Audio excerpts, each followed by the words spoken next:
This is the new trailer for Call of Duty Black Ops Cold War. Its backstory, which developers say is inspired by true events, is that a Soviet spy codenamed Perseus has infiltrated Western intelligence.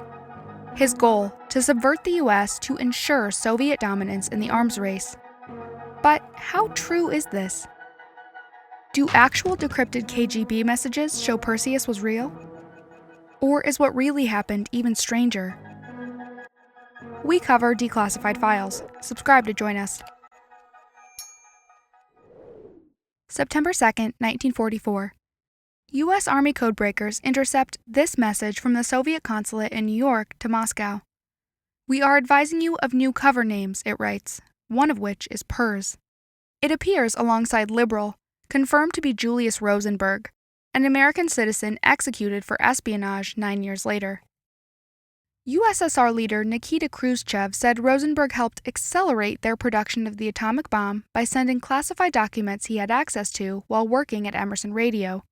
Rosenberg's brother-in-law worked on the Manhattan Project, the first American nuclear weapons program. The decryptions name others too, including a physicist accused of leaking schematics from the Lockheed P-80, the first U.S. jet fighter out of NASA's predecessor. But nowhere is the identity of PERS.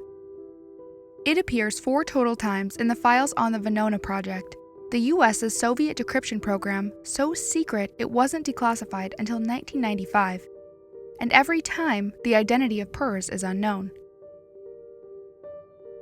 The collapse of the Soviet Union shed more light, though. Maybe. In 1991, Vladimir Chikov, a KGB PR officer, wrote in an op-ed that PERS was Perseus, that he helped them, for ideological reasons, to create nuclear parity between both countries. "I have just realized how real the threat of such a Holocaust is, and this prompted me to counter it," Chikov claims Perseus said. A year later, another Russian official backed this up. Anatoly Yatskov, who worked in the Soviet consulate in New York, told the Washington Post the FBI found only half of his KGB agents in the US. Yatskov said Perseus was so important his assistance dwarfed anyone else in the atomic spy ring. He told the Post he had documents that proved Perseus not only joined the Manhattan Project 3 years before the bomb was finished, but that he was also still alive after the USSR dissolved. Quote, "Unless the Russian intelligence agency is playing a gigantic hoax, there seems little doubt the Kremlin had such an agent." The Washington Post, 1992. Meet Pavel Sudoplatov. He served as a lieutenant general in the KGB and briefly led Department S, which supervised atomic spies in America. Sudoplatov matters because he directly contradicted his peers in an autobiography in 1994. Yatskov or his colleagues, he wrote, buried in a footnote, created Perseus to cover the real names of their sources. Chikov backed this up in '96, going back on his op-ed and contradicting the Washington Post. He told the authors of Bombshell he and others in the KGB edited documents to make it look like Perseus was real to confuse U.S. intelligence. They combined an actual spy, PERS, with another, Mlad, into a fictional narrative. Sudoplatov mentioned Mlad too, but didn't provide an identity.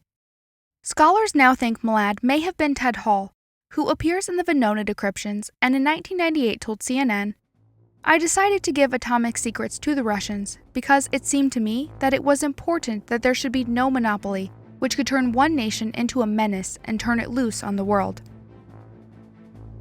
So who was PERS? He may not have actually been that significant. In 2009, the New York Times reviewed the book Spies: The Rise and Fall of the KGB in America, whose authors had some access to KGB archives. Those records, they claim, suggested PERS was Russell McNutt, an engineer who built a uranium processing plant used in the Manhattan Project. The FBI concluded years earlier McNutt was a communist sympathizer, but couldn't prove he was a spy. His daughter told the Times she doubted he was one. The book concludes Megaspy Perseus didn't exist, that it was just taken from the lower-tier codename PERS to confuse Americans. Confused yourself? That's how disinformation is supposed to work. Mix in false info with the truth, so everything is clouded. When Russian veterans first flip-flopped on Perseus and claimed he wasn't real, it was reasonable to wonder if this was just another cover. But as time went on, more sources corroborated this. It's become consensus. Even a CIA publication last year stated there was no Perseus. A talk at Los Alamos National Labs regurgitated it. While making a good point, Mlad, possibly Ted Hall, was still alive in the 90s. A Perseus myth would have been a way to get US authorities chasing that and not him. What do you think? Is the case closed or not? Was there a high-level spy in the US that was never caught? And would the government ever tell us? Let us know in the comments. Special thanks to our patrons, including Robert McGuire. If you like what we do, consider joining them on Patreon to help us produce one new episode a week.